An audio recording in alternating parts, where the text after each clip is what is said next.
Sir ये blastocyst transfer day 2 day 3 embryo transfer से कैसे बेटर है? ओके। जो एम्ब्रियो ट्रांसफ़र होता है उसमें जब हम भ्रूण बनाते हैं तो आईवीएफ में, इन विट्रो फर्टिलाइजेशन में, हम बहुत सारे एग्स निकालते हैं। सपोज हमने 7 एग निकाले। अब जब 7 एग को हम उसके हस्बैंड के स्पर्म के साथ में फर्टिलाइज कराते हैं, इक्सी के द्वारा या कन्वेंशनल आईवीएफ के द्वारा, तो पहले दिन जो है, फर्स्ट डे आपके पास में सब भ्रूण मिलेंगे अधिकतर फर्टिलाइज्ड कंडीशन में, तो सातों के सातों आपको दिखेंगे कि फर्टिलाइज हुए हैं।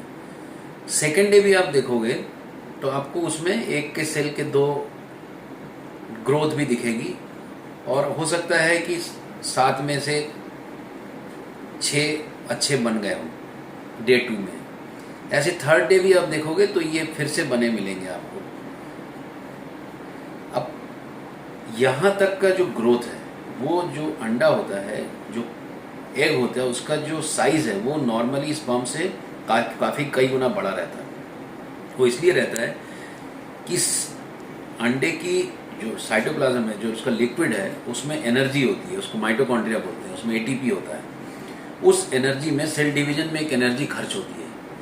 उस एनर्जी को यूटिलाइज करके ये भ्रूण डे 2 सेकेंड या थर्ड डे तक अपना काम चलाता है। इसके बाद में कुदरत उसी भ्रूण को आगे बढ़ने देती है जिसमें खुद का एटीपी, खुद की एनर्जी जनरेट करने की मशीनरी तैयार हो गई हो। मतलब उसमें जिसमें वो एक्टिव होगा वही आगे बढ़ेगा। तो हो सकता है इन 6 में से केवल 2 या 3 ही आगे बढ़े।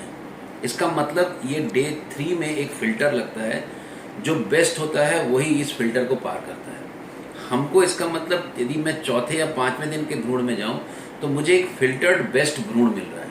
कुदरत भी यही काम करती है। कुदरत कभी भी बच्चेदानी के भीतर, यदि आप देखोगे तो बच्चेदानी का जो ट्यूब है, फर्टिलाइजेशन हमेशा ट्यूब में होता है, बच्चेदानी में नहीं होता। बच्चा बनने का शुरुआत ट्यूब में होता है। उस ट्यूब में जब मूवमेंट होता है, 5 दिन के बाद उसकी एंट्री मिलती है। जो 5 दिन तक जीवित रहता है उसी को एंट्री मिलती है, नहीं तो आधे तो वहीं ख़त्म हो जाते हैं। इसी तरह हम उसकी नकल करते हैं ताकि हमको डे 5 में जो भ्रूण मिले वही हम उसको ट्रांसफ़र करें। इसका मतलब हो सकता है इन 7 अंडों में से केवल 1 या 2 डे 5 तक पहुँचे। इसका मतलब ये जो पहुँचे, ये सर्वाइवल ऑफ द फिटेस्ट है, सबसे बेस्ट भ्रूण है। इनको हम जब बिठाएंगे तो जो बेस्ट को हम बिठाएंगे, जिसमें कि खुद का पावर है जनरेट करने का, उसमें इम्प्लांटेशन या उससे प्रेगनेंसी होने की संभावना भी बढ़ जाती है। तो हम जब काफ़ी सालों पहले, 14-15 साल पहले, जब हम डे 2 डे 3 ट्रांसफ़र करते थे तो हमारी 10 में से 2 या 3 प्रेगनेंसी होती थी। जब हमने श्रेष्ठ भ्रूण को चुनना चालू कर दिया तो हमारी प्रेगनेंसी बढ़ गई 60 से 65%। तो इतना जंप जब मिलता है, इसलिए इस ब्लास्टोसिस्ट ट्रांसफ़र को हम आइडियल फर्टिलिटी में प्रेफर करते हैं।